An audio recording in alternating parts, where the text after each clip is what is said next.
I'm gonna do a quick room tour on the Schofield Inn. We just walked in the door. How you guys doing? If you're like me, you probably want to see what this actually looks like because you're PCSing to Schofield Barracks. And yeah, there are other TLA approved hotels, but you are supposed to do this one first.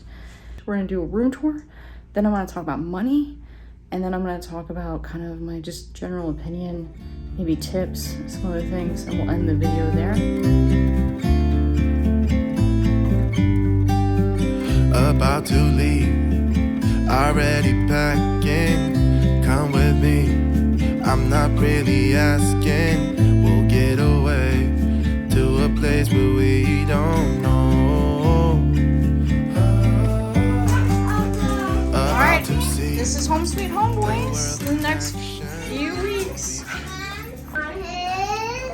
Alright, you guys, so just walking in the door. I know it's a little bit of a disaster, but bear with me, okay? I was getting over the fact that this is more expensive than the Hale Koa. Let's just go through this, right? This is a fact of life of moving PCSing to Hawaii is this hotel. So it's not much, but we're gonna go through it. The dogs have already made themselves at home. Oh, there's some nice shelves down there that we can store some over here and some of our lunch. You have a desk. Here, I'm gonna put it on the wide lens just so you guys get a better idea. So you have your desk, and there's a basic, there's one outlet for free here. That's one. You have a nice TV. You have a nice dresser. So I will be utilizing this guy and having our clothes in there. And then again, you have the drawers down here that you can add stuff on either side. You have a simple table. You do have USB plugs right here. Was that a touch? Oh, cool. That's cool. Okay. So we got that guy. We have full-size beds. They are not queen-size beds. And we have, some basic artwork. That's nice and all. You have your old school thermos. Some room right here for more luggage. There's no actual closet. What you see is what you get, right? So you could have adjoining rooms if you, I guess, had a large family. Suitcase, trash can. You have a pretty nice deep sink, and they give you this guy for ice. You get a coffee machine, you get a microwave, and you get cabinet spaces. Okay, so this is all empty cabinet space up here, and then you have empty space down here for you to put your stuff. And I guess this is all John's. Did not come here. John brought this from his barracks room. And you've got a kind of a closet situation. All of this stuff John and I brought with us. So like all the Tide stuff, don't get excited. All the cleaning stuff, we brought that. You should probably too, because this hotel has a pretty bad reputation of nickeling and diming people. So there was a guy that was accused of taking a towel and he got charged for it, and the hotel didn't care, even though he swore that he didn't take the towel. I kind of believe him because there are some really bad reviews about this hotel. There can be ants, there can be bugs, there can be cockroaches. The sheets aren't always the cleanest. I have to say, when we came in, I felt like it was decently clean. For the price, I think it's terrible. If this was $100 a night, I think that's more appropriate for what you would see mainland, is like $100 a night hotel. Maybe $60 a night, depending on where you are. This would be a motel style quality in terms of cleanliness motel, not hotel. So, like I said, this is a fact of life.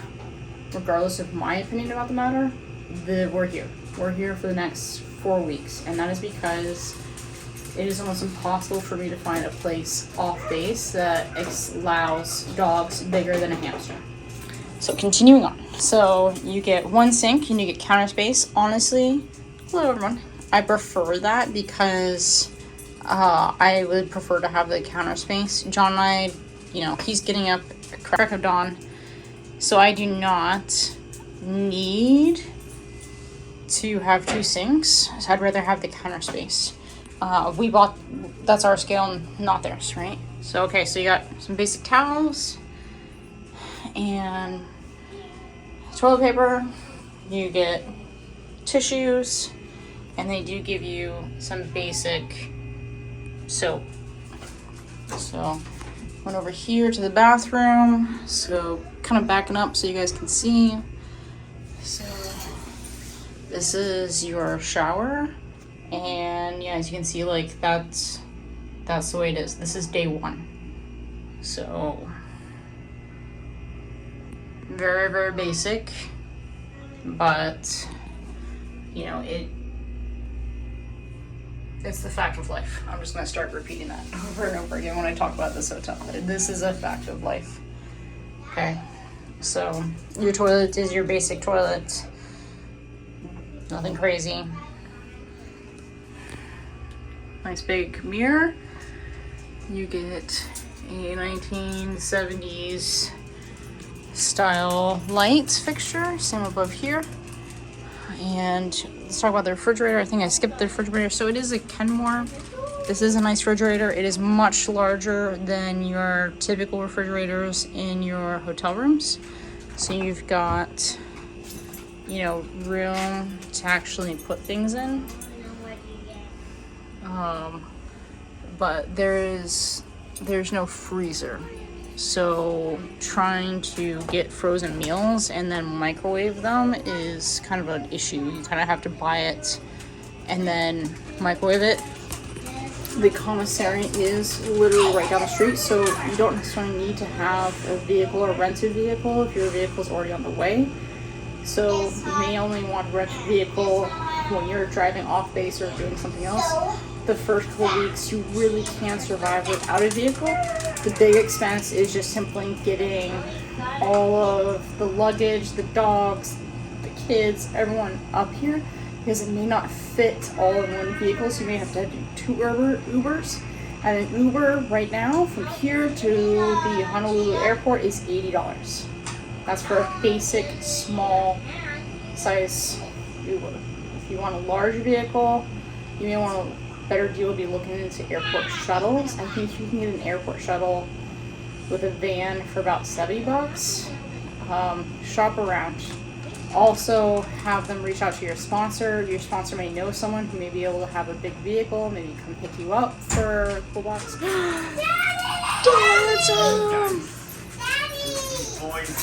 Hey, Dad!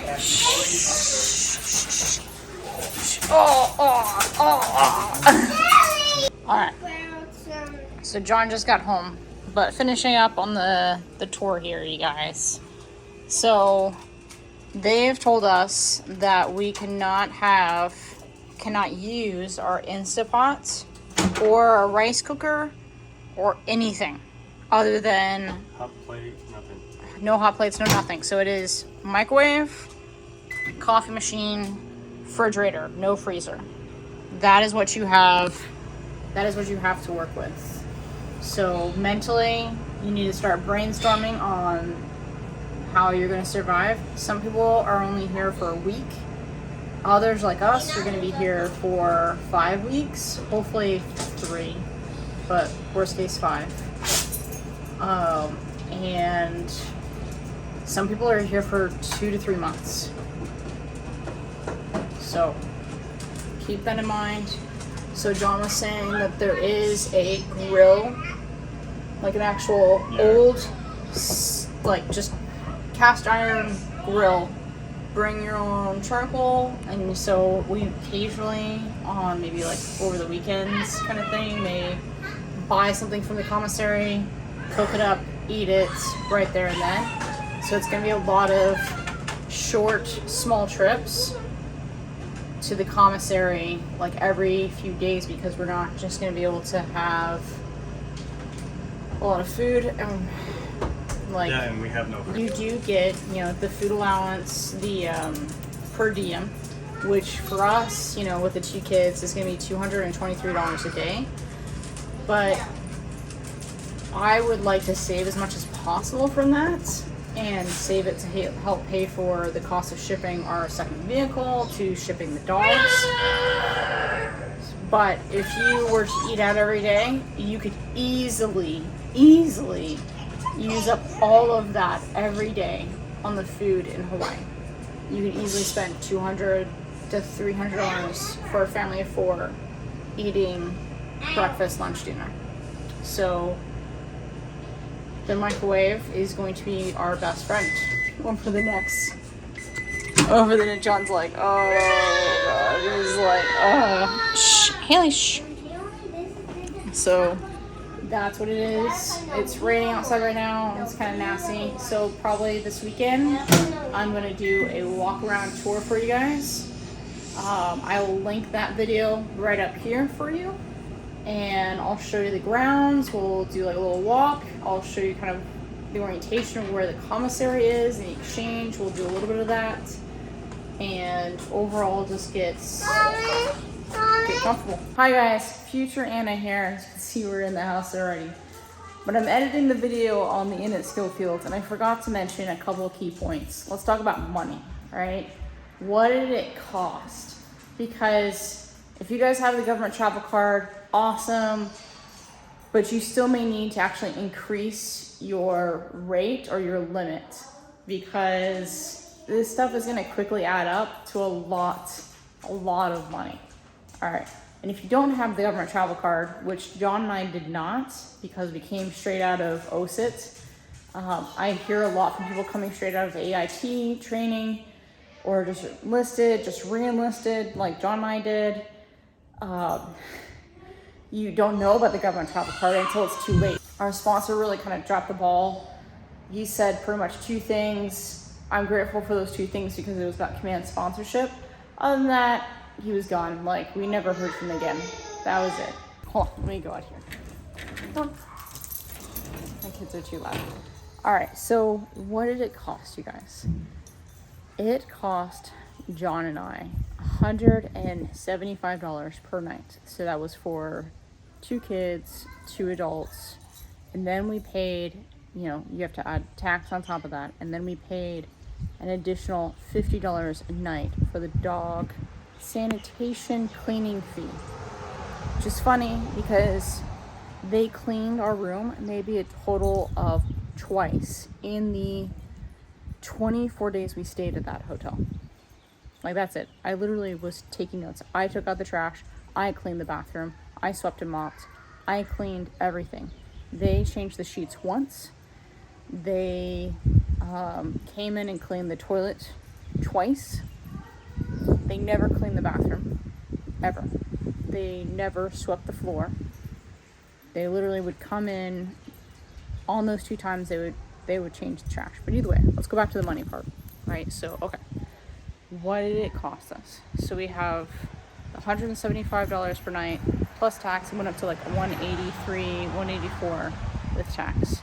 Then you add the dog fee that you don't get reimbursed from TLA. So you're looking at like $223 or so, I think, if I add that correctly, per night. Now, times that by how long you need to go there. Now, of course, TLA is reimbursed. Great, but you first need to wait 10 days before you can submit your paperwork to finance to do the reimbursement. Key with that, for John and I, that 10 days ended up being around Memorial Day weekend. So even though we submitted our paperwork, I think 5 days before, I think 7 days before the actual payday, we didn't get paid on that next payday. We went back in later and they're like, oh, it just got submitted. Oh, okay, well, that's the 3rd. So then we ended up waiting. We've now gone 6 weeks without getting reimbursed for anything. So add up all of your expenses, and now that is all completely on you. John and I, and we'll do a video on what it cost John and I to move out here, like thousands and thousands of dollars, right? So now we have 2 TLA reimbursements coming, so 20 days worth of it. It's not everything so far, but 20 days, that's 10 grand we are getting back on this next paycheck. And that does not cover everything. So, like, people are like, oh, you make money off per diem. Like, per diem is a godsend, because without it, we'd be in crazy debt from the dog expenses and from shipping out a second vehicle. Like, if you didn't have those things, yeah, you'd probably make a shit ton of money off of per diem, and you could stay in the hotel longer if you had the government travel card, all those good things. But for a lot of people, the reason why this is such a stressful move is because it costs a lot of money, and you honestly don't know when you are going to get money back. So let's talk about what happens if you can't afford to stay in the hotel long enough for the house that you've asked for. Well, that means that you need to talk to the Island Palms Community Center and let them know, and you're pretty much going to be at their mercy to take anything. And I'll show you some of them. Like, you're probably going to be in something that you do not want to have. Worst case, it may actually be more BH than you can afford. I don't think they would do that, but you're looking at more of like an apartment style. So imagine a massive family with dogs and everything in an apartment or an old historic home that's only 2 bedrooms. Like, that's a lot of, and you can't just switch quickly into the next house that they have available. So keep that in mind. Also, a lot of people end up not having to pay anything when they first move into base housing. I do not know to this day what qualifies for like a move-in special. I think it depends on their availability, how many units they have available. John and I, though, had to pay prorated month up front per day. So that for us was $2,046. So we had to pay to get into here.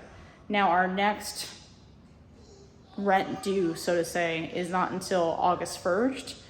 So it then goes back to the end of the month the rent is due, which is typical BAH, typical base housing. But because this is privatized base housing, they, for John and I, wanted $2,000 up front.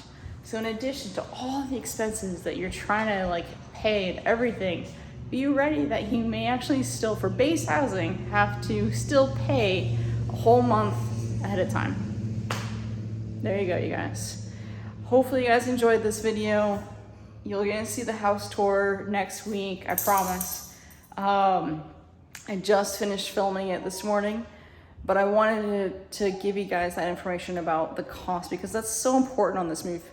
I think more than any other PCS move out there, the cost of the Hawaii move is just like, maybe you don't have kids, maybe you don't have dogs, maybe you only have one vehicle. Awesome, this is gonna be super easy. But if you got dogs and kids and another vehicle, this is hold on to your butts, people, because it's gonna be a fun ride. Now, if you make it, the light is at the end of the tunnel. Once you get reimbursed, if you've survived off that microwave and didn't eat out every day, and you've made it to the house that you requested, congratulations, you're on Hawaii. You live in Hawaii. You made it. But God, that month in the hotel was, oh man. All right, you guys. If you like this video and you appreciated seeing the hotel, please give me a thumbs up. I really do appreciate it. It helps this channel. We'll see you guys in the next video, and you'll get a house tour. Thank you.